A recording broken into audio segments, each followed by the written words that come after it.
Senator from Quebec and the chair of the committee.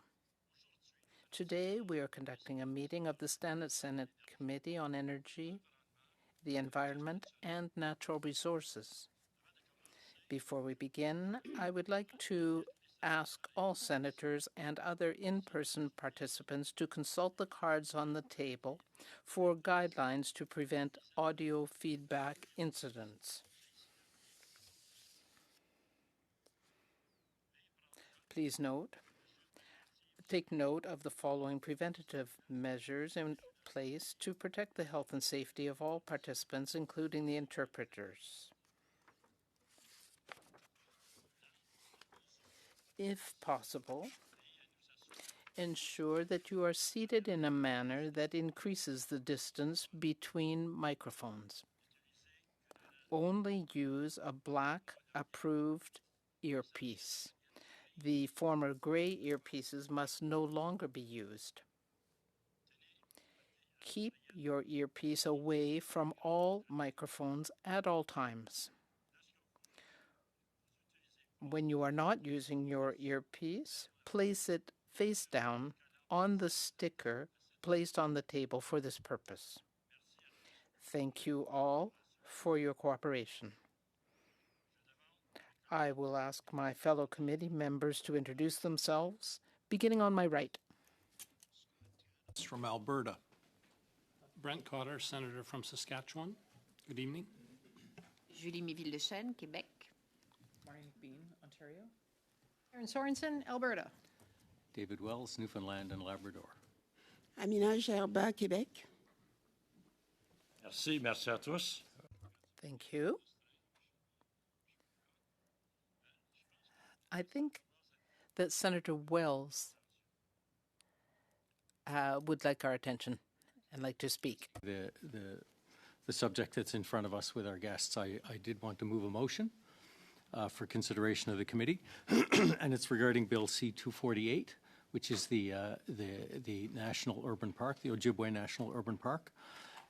And just as for background, I think in general, from listening to our committee and the deliberations that we've had and the presentation from MP Massey, that the bill is a good bill in principle. I don't know if there's any great wave against it if it's in its right form, but I don't think, and I think my colleagues don't think it's quite in its right form. Because of the private members bill process in the other place, I think if we voted for this bill now, it may not turn out well for the bill, and therefore the bill, because of their lottery process, the bill might never see the light of day with an election likely next year, and the lottery system that the other place has. I would like to see the bill pass in its correct form. I don't think it's the Senate committee's job at this point to put it in its right form. I've had discussions with MP Massey on that. He's in agreement with what I will move now, and I do have some emails back and forth, and I'll read one line after I read my motion. So, colleagues, I move to defer further consideration of Bill C-248 to when we return later in the session. And I have an agreement from MP Massey that additional time, which will likely be in the fall if the committee agrees, if steering agrees, that will give him additional time to address the concerns that our committee had during our initial deliberations at report stage. Any comments, any questions?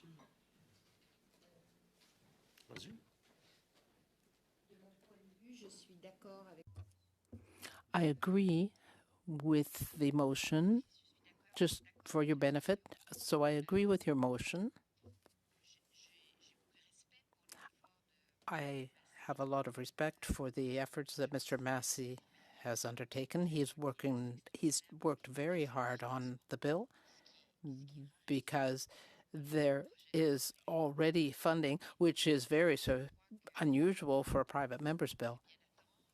I think it would be a good idea to defer, because what we need is exact coordinates to make sure that no private property gets unintentionally included I just want to be clear. Is that what we're talking about? Is the geographical limits so that we don't end up with private property in the park?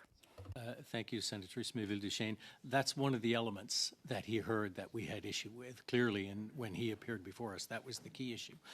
And when he heard Chief Duckworth as well, he heard issues that he has to settle. That's not ours to settle among the First Nations that are present in the area that we're discussing. So these are his issues that he knows have to be addressed. So it's not just the private property that we had particular concern with when he was at the table, but the concerns of Chief Duckworth, which I think are relevant and important. He did say, colleagues, if I may, among a number of emails back and forth, he said the delay will allow us to put all the concerns and fixes together. I appreciate your guidance. Much of this has come to fruition, and the community stands by the position, and the committee process has been helpful to push everyone together. So I think that's where he is now. He just needs time to do it. And I think if we address this clause by clause next Thursday, which I think was the plan that we had, there'd be no good outcome for anyone. Any other comments or questions? Is it agreed? I just want to put on the record that I also spoke to Brian Massey, and he basically confirms the accuracy of your statements, Senator Day and Senator Wells. I'm thinking of Senator Day for Senator Day. But in fact, everybody's in agreement. So you want to delay the vote to next week, I gather? I want to delay further consideration of the bill until later in the session. But the motion's on the table. Yeah. And all in favor of the motion? Agreed. Okay, agreed. Great. Sorry, colleagues, if I may, Chair. I do want to say that when I considered this, the first call I made was to you, Chair, to seek your guidance on it, and I appreciated the guidance that you gave me. My next call was to MP Massey to see if he was in accord. I wasn't seeking his position. I wasn't seeking his permission, because the committee has to make decisions based on our own objectives and our own needs. But I thought that might be the right thing to do as well, to put him in the loop. Thank you very much. Good success and good work, Senator Wells. Aujourd'hui, le comité commence. Today, the committee is beginning its examination of the subject matter of those elements contained in Division 28 of Part 4 of Bill C-69, an act to implement certain provisions of the budget tabled in Parliament on April 16th, 2024. For our first panel, we welcome from the Government of Alberta, the Honourable Mickey Amery, the Minister of Justice. Conference.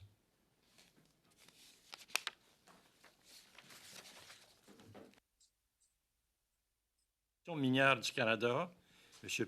From the Mining Association of Canada, Pierre Graton, President and CEO, and Tara Shea, Vice President, Regulatory and Indigenous Affairs. Welcome, and thank you for being with us.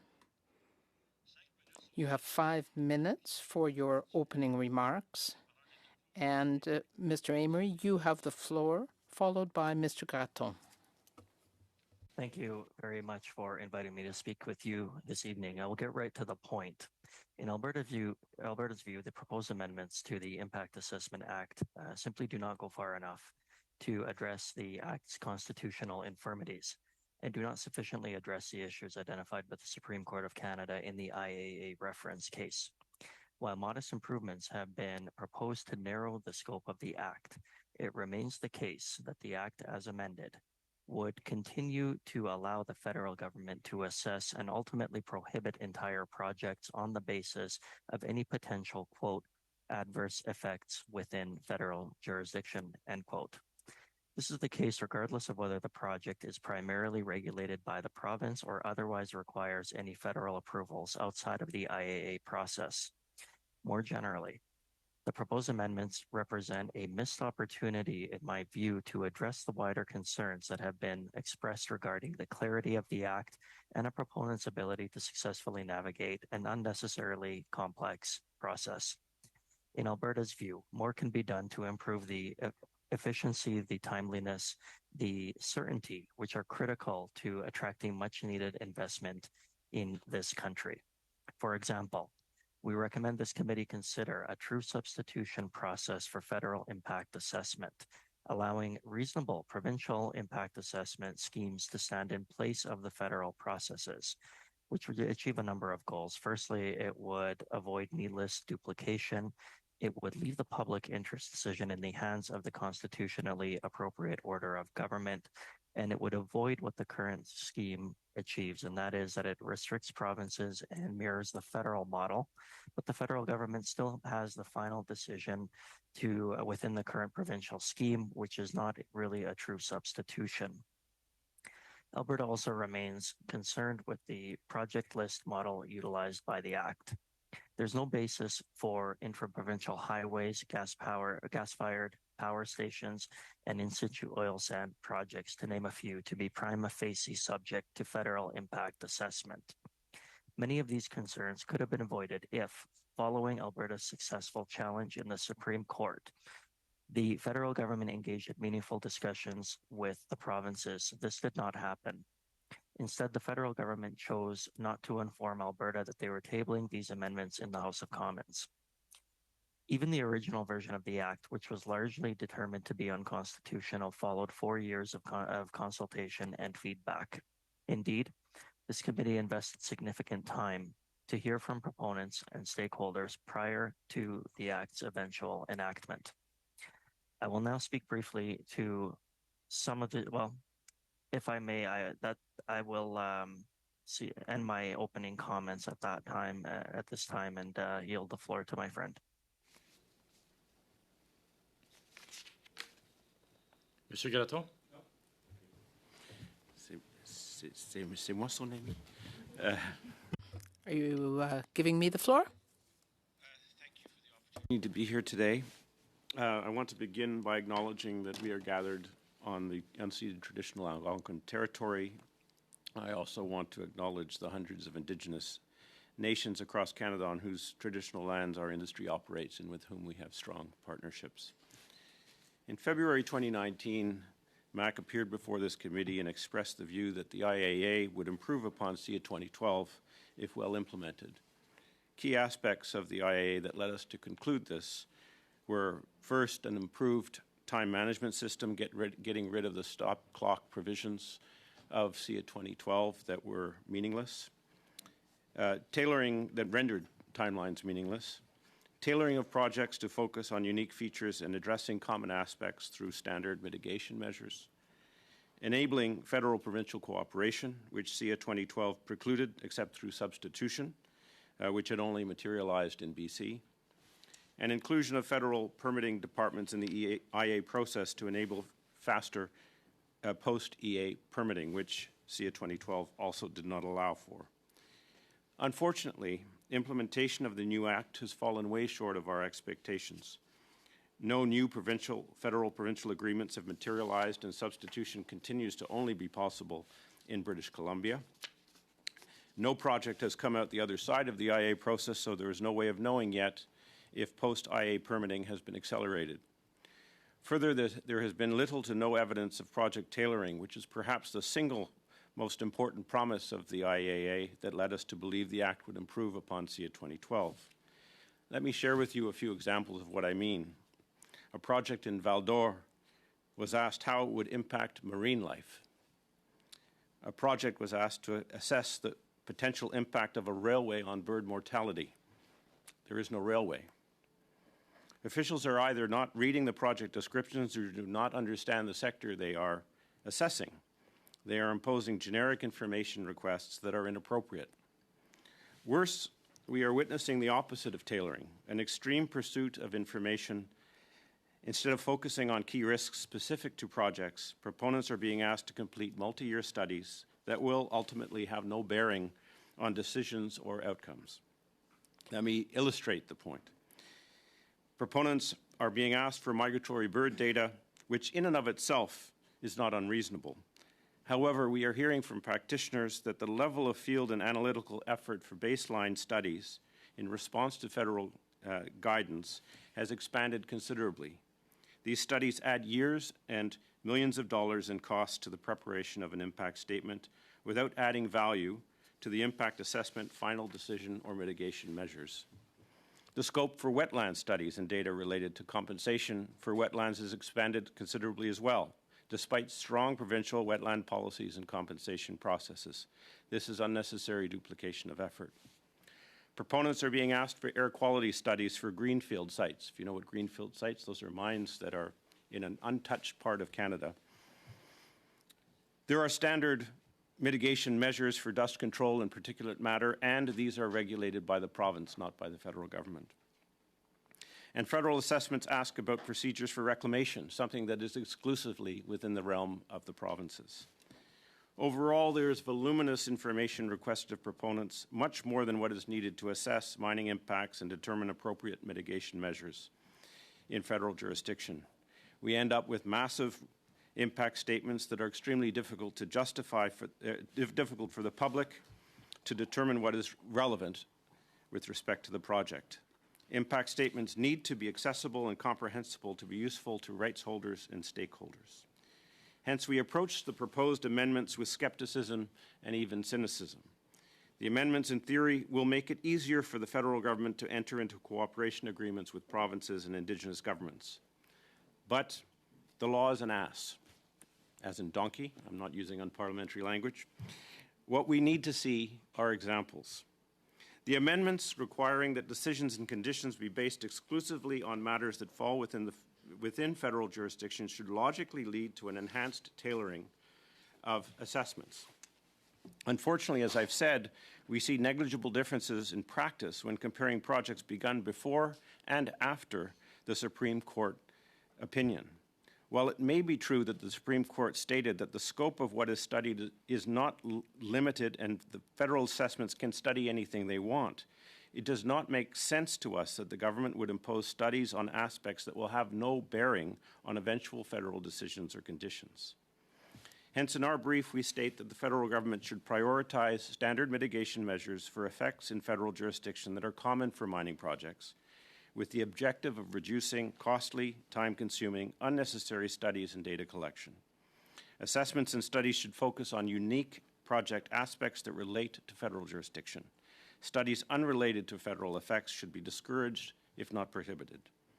In short, the government has the tools to administer an effective, efficient federal impact assessment to achieve its own timelines outlined in Budget 2024.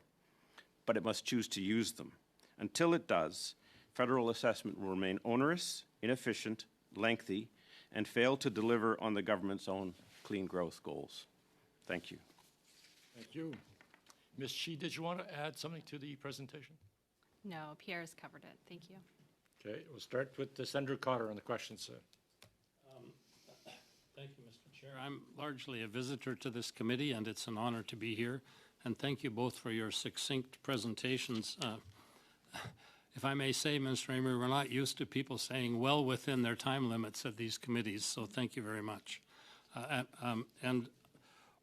While I think Mr. Grattan has raised a whole series of important policy questions about the effectiveness of the IAA and the amended version here, with no disrespect to him, I'm mostly interested in a couple of questions for you, Mr. Amory, on your observations at the beginning that this still doesn't go far enough, and I presume that you meant it still has features of unconstitutionality about it. My reading of the legislation is that it has, the federal government has tried to rein in the reach of the IAA in following, at least what it says is its understanding and acceptance of the Supreme Court decision. And I note in a number of the provisions, particularly in the definitions of adverse effects within federal jurisdiction, that it appears to have done that fairly extensively. Can you speak a little bit more about the ways in which you see this as still inappropriately trenching on provincial jurisdiction?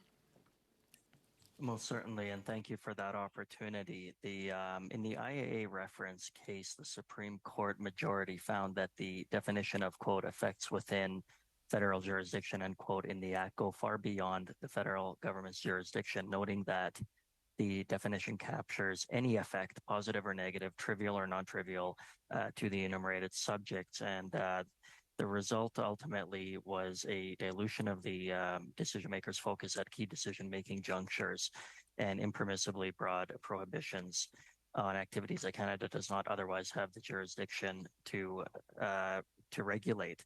The changes that you refer to, Senator, refer to a change in that the proposed change now speaks about adverse effects within federal jurisdiction, which include, quote, non-negligible adverse changes to federal aspects. The problem with these is that it still continues to be very broad in its definition. The new definition includes a reference to non-negligible adverse changes to certain enumerated components of the environment, many of which remain from the prior definition of effects within a federal jurisdiction. Those being enumerated components like fish habitat, aquatic species, migratory birds, and indigenous traditional land use. The addition of non-negligible adverse in front of the enumerated effects in Alberta's view does not sufficiently constrain the definition of, quote, adverse effects within federal jurisdiction, end quote, to address the issues identified by the Supreme Court, and in particular, given the central role that the definition plays in the overall designated project scheme of the Act, including in relation to decision making and the Section 7 prohibition. More simply put, this minor change in the proposed amendments that have been put forward to the Act's definitions mean that the practical and the legal effect of the prohibition in Section 7 of the Act remains largely unchanged. And I'll give you an example of what I mean by that.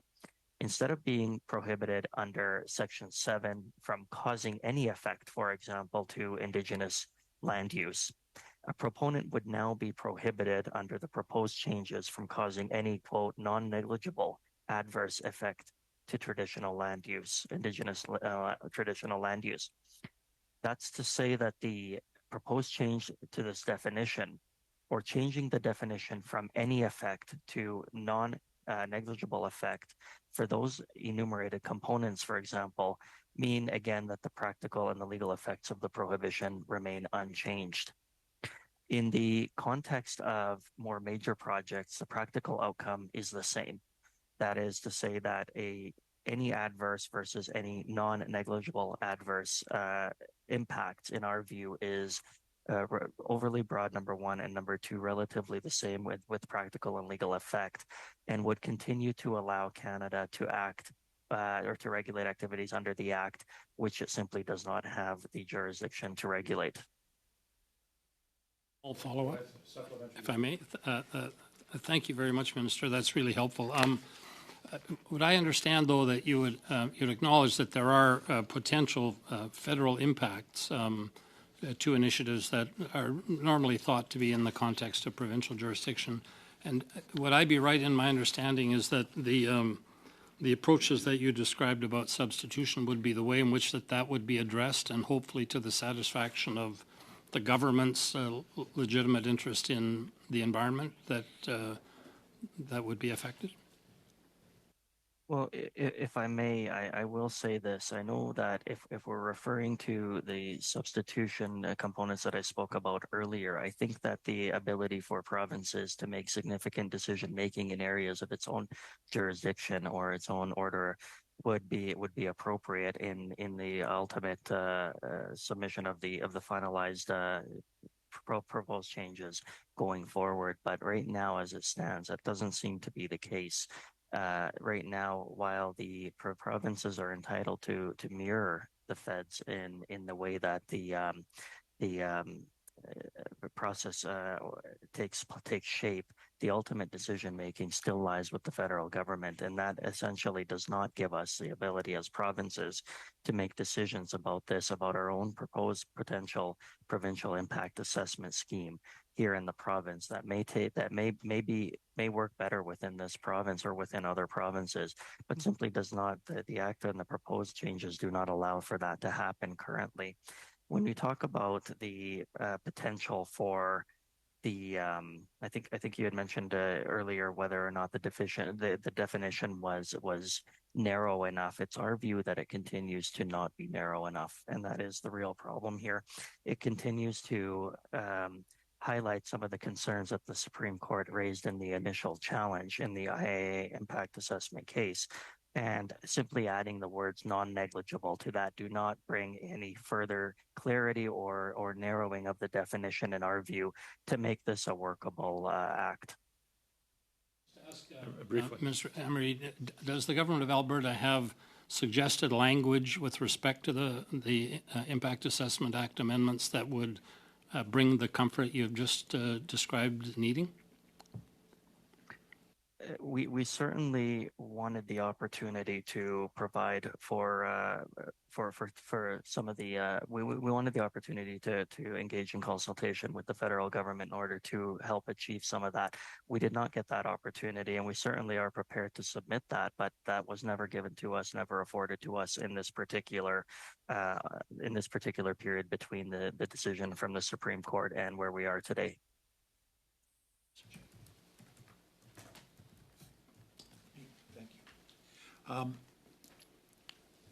So my understanding is that there isn't a definition of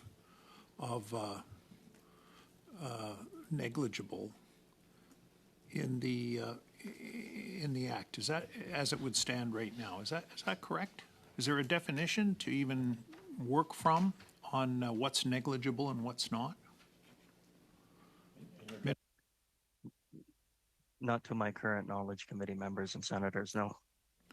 Right. So, I mean, is it your feeling that, to put it in non-lawyers' terms, because I'm not one, that this is just a new set of words that would give the government some additional cover, but still the freedom to determine what's not negligible in their own minds and put everybody back in court again? Is that, I mean, is that really essentially what your position is? Well, to make it as simple as I can, and I know that this is challenging, and it is for me as well, Senator, because moving away from the definition of effects within federal jurisdiction to non-negligible adverse changes doesn't provide any additional clarity to Alberta. It certainly doesn't, in my view, provide any additional clarity or address the concerns that the Supreme Court raised about the definition being overly broad. Non-negligible impacts or effects within federal jurisdiction, in my view, are practically the same thing. If you don't have any effect, you have nothing at all. And if you have a non-negligible adverse change, well, that is different from, for example, a negligible adverse change or a negligible change. And in my view, what I'm trying to get at here, though the wording is difficult to comprehend in my personal view, they are one and the same essentially. If you don't have an effect, for example, you have nothing at all. And if you don't have a non-negligible adverse change, then ultimately you either have what's a negligible change, which is essentially nothing at all, or a non-negligible change, which is something. And this is where we are come to a problem. I see you nodding your head, Senator, and I think you understand the challenges that we're facing here as well. Thank you. And so I have, I want to, maybe you can respond to this then. I'd like to hear from both of you. So I think our committee here is allocated 2 days to study this. We have not been successful in having minister come here to talk to us. The study has not yet started in the House of Commons. So we're way ahead of our skis here. But is there enough here in this situation for us to consider carving this out, spending the time to review the comments from an industry point of view that you've raised, Mr. Gratton? And is there a solution potentially that we could work towards on the legal side to try and make this better? I'd be interested to know what your thoughts are. Are you addressing that question to the minister or to the, Mr. Gratton? To both, actually, if it's possible. Quick answers, I guess. Yeah, I didn't raise it in my opening remarks. In our brief, we do touch on the question of negligible and non-negligible, and I can say that our members are confused. It's introducing new terminology that is not well defined, and it's adding uncertainty to a process that already has a lot of uncertainty. So there definitely is concern with the introduction of that terminology. We did not have the time or the resources to really study this from a legal perspective, which is why you got the presentation you got from me. So we don't have anything at this point to propose to try to address that uncertainty, or how might, or other aspects that might better focus the bill on matters of federal jurisdiction. We have historically always, as an association, our members have always focused on how do we make this work. We've dealt with 3 or 4 different pieces of 5 different versions of federal environmental impact assessment legislation over the years. They've all had challenges, and we've always felt that that it can, so much of what matters is how it's implemented by officials. And that is basically, but this is adding now more uncertainty through that terminology that officials are going to have to interpret, and how they will interpret it consistently. It's going to be another sort of trial by doing, and to your point, it might be something that ultimately gets settled in the courts. Minister Amory, anything to add up to that question mark? Most certainly, and thank you for the opportunity once again. The Supreme Court gives us a little bit of help here. It says that the effects must be clearly linked to federal matters under the Constitution, including only those transboundary effects where federal jurisdiction has been established. Appropriate thresholds must then apply to ensure prohibitions do not apply to trivial effects or positive changes. We contrast that with some of the wording that is being proposed right now, which is again non-negligible, and we don't know what that means, and I don't think anybody really truly knows what that means.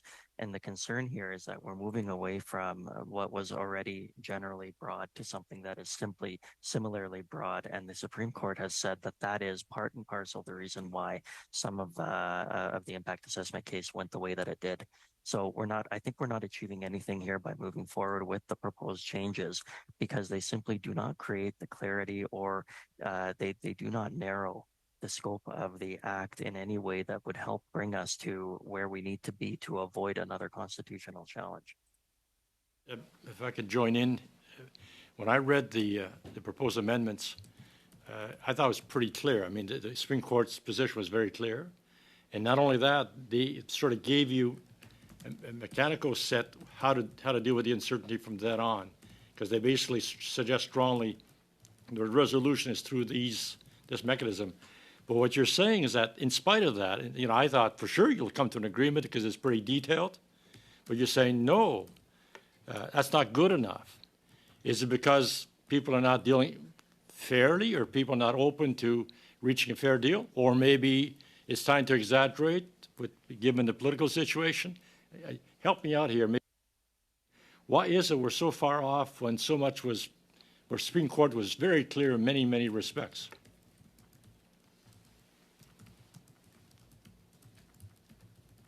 Minister, you want? Sorry, Senator, is that for me? Yes. Thank you. We're so far off because we still do not know what the term non-negligible actually means. We think that it remains overly broad. We think that it does not capture the essence of what the Supreme Court has indicated in its decision. Non-negligible is not, in our view, significant enough to meet the requirements of the court's decision. The concept, for example, of Indigenous rights and the federal government's related jurisdiction remains extremely broad. resulting in a broad definition of, quote, adverse effects within federal jurisdiction that have not yet been clearly defined. It is, in our view, as noted by the Supreme Court of Canada, also as well, far from obvious, for example, and using a particular example here from the decision that migratory birds are within federal jurisdiction, and yet they remain enumerated they remain within the enumerated components of the proposed change. So these are some of many examples that we'd like to present to the committee to suggest to you that the purpose and the direction from the Supreme Court was that the overly broad component of the definitions was deemed to be unconstitutional, and we haven't achieved that with these proposed changes by simply inserting the words non-negligible. That doesn't do anything to tell us here in this province what that actually means. Thank you. Before we go on to the next panel, because we're a bit ahead of ourselves, maybe is there any other questions from our committee members that you want clarity on? Senator Connor, do you have?